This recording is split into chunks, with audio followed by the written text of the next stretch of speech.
Hey folks, thought I'd see if I could update you on my personal fiasco, which other people call Record Store Day. So what happened is, after all the talk that's been going on Record Store Day and so on, I managed to get the date wrong. I thought it was next Saturday, not this Saturday. And I didn't think about it and didn't become aware of my mistake until mid-afternoon. Oh, even later than that, maybe like 4 o'clock or something like that. So I almost didn't bother going down, but I decided, what the heck, let's go down and see how it went. And our local store here didn't have the big line that other people have reported. The employee I talked to said maybe there were 15 people waiting when they opened up. So the opportunity would have been prime to go down there, and probably had you gone close to opening, you still might have gotten what you were looking for. As it was, the records I wanted were not there, and I was greatly surprised by that. The Tommy Bolin, which I made the video about and had wanted, they said they got one copy of it and it went out pretty quick. Then the other that I didn't talk about and I discovered later on, actually probably pretty quickly after I made that other video, is one by Beth Hart, who's someone who Richard Riley had turned me on to and I've become a big fan of. So I wanted hers, and they said they didn't even get in any copies of hers. And I looked around. They had a nice display of what they had left, and nothing really jumped out at me as something that I wanted. And so I was able to escape out of there without spending any money. I did stop by our used record store on the way home, and they had a pretty cool thing going where they had a bunch of bins out with really nice condition. You know, I'd say most of them near mint, definitely better than VG Plus, of stuff that they don't usually have on in their regular bins. I don't know where they came from. I didn't have an opportunity to talk to an employee. I kind of wonder if they hold stuff back to sell online, or exactly what was going on, because they had quite a number of them. They probably had, I want to say maybe 6 to 8 of those milk crate kind of things. And like I say, everything I saw was in really good shape, in sleeves, which they don't typically do, and at a price reasonably. That store doesn't ever have bargains, I wouldn't say, but the prices on these weren't bad. I kind of felt like them having those bins out were kind of consolation for not doing Record Store Day, and might have been as good a thing to take advantage of as anything else. As it was, I only went through 2 or 3 bins. Again, nothing popped out at me. There was one thing that kind of popped out at me. There was a copy of Joe's Garage by Frank Zappa that was an album I used to enjoy back in the day. So just about went for it, but ultimately decided not to bother getting in line to pay for stuff and so on, and headed back home. So that catches you up to this morning. Hannah at Omaha Introvert had mentioned wanting to go on to Bull Moose this morning to see if a record that she had at the top of her list might be available there. And that gave me the idea to check it out myself. Lo and behold, both the Tommy Bolin and the Beth Hart were available, so I quickly put them in my basket and put another 5 in by them also. And you'll see here on the screenshot, my total, had I gotten all 7 of those records, would have been over $200. So that's kind of what I usually do, even on Amazon and stuff. I kind of add things to my cart and then look at what the damages are going to be and see about getting rid of stuff. First thing I got rid of was the Box Devo set, which would be cool to have, but I decided I could live without it.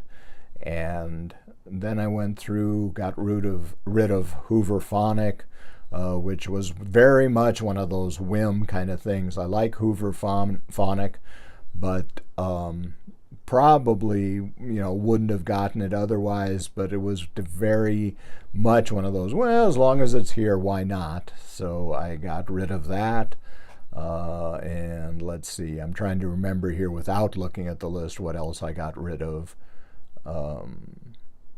Anyway, the two that I wound up having left besides the two I originally wanted were the two ska records. Now, ska isn't something that has been on my radar here lately, but I do very much enjoy ska. It's one of the happy musics that I rely on. I've got like four happy music kind of things that'll take me out of a bad funk. It's ska, it's polkas, mariachi movie. I guess there's five of them because Tejano music, Tex-Mex, will a lot of times take me out of it too. And Zydeco type Cajun music is fun, happy music that I rely on a lot. So when I was into ska, it was kind of the new wave era ska, Madness and all those bands like that. Later on, though, I discovered Heptones, which is one of the albums here that I'm getting, one of the early albums by the Heptones, and the Skatalites, which also are one of the early, maybe the earliest pioneer of ska music, and is one that I really hadn't had before, though I was aware of them and so on. So I decided to keep those in the cart, and as you can see here, my total damages came to 120, right around there, and I saved a couple bucks as far as the cost over what I would have gotten on Saturday. Each of them, I don't know, was about $1 or $2 less.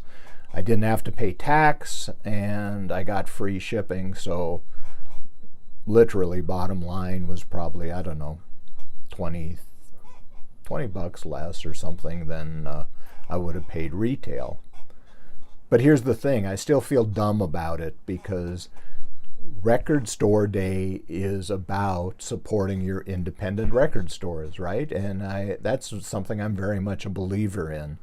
I don't feel particularly good about having to go online and getting what I would have got, locally.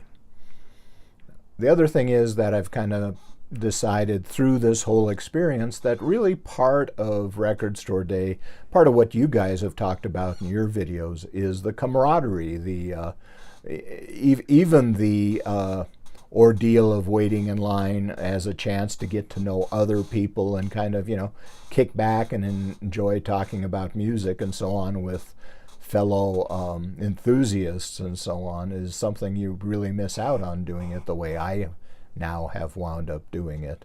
So yes, I'm getting the records that I wanted, and there'll be subsequent videos about them once I do get them and listen to them a little bit.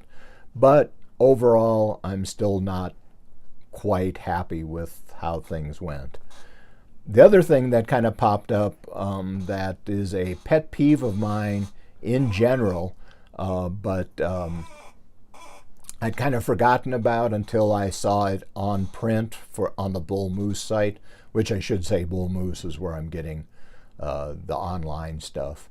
When I mentioned even before Record Store Day that it looked like I was going to be able to reserve them at that point in time, that was on Rough Trade. But now, primarily because of Hannah's mention, I went to Bull Moose instead, and they were cheaper than the Rough Trade prices I would have reserved them at even prior to Record Store Day.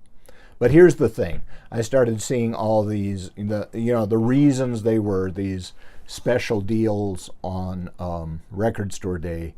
Some of them, of course, come in different colors and so on, and that's cool, but like I've said before, that isn't really something that is that big a deal to me anymore because so many records come in special colors. So yeah, it's nice, it's fun and so on, but it's not something that really prompts me to buy.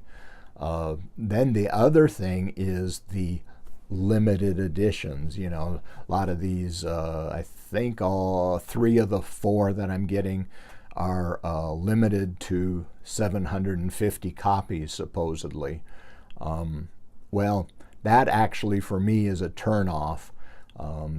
I hate artificial scarcity, and as far as I'm concerned, printing a limited edition of these is to create that excitement, that hype and stuff, that, ooh, I got to get this because, it's a limited edition and so on, when, they could have gone ahead and, if in fact they only printed 750, they could have printed 1,000, and probably their cost would not have gone up significantly whatsoever, because of the dynamics of scale and so on.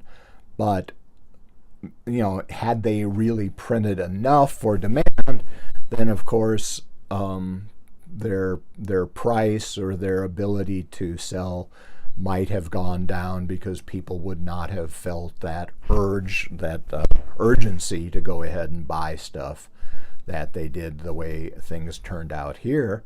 And then the other thing is, I'm kind of a conspiracy theorist, and doubt a lot of things people say, so I'm not at all convinced that there's only 750 copies of these various records out there. Why not?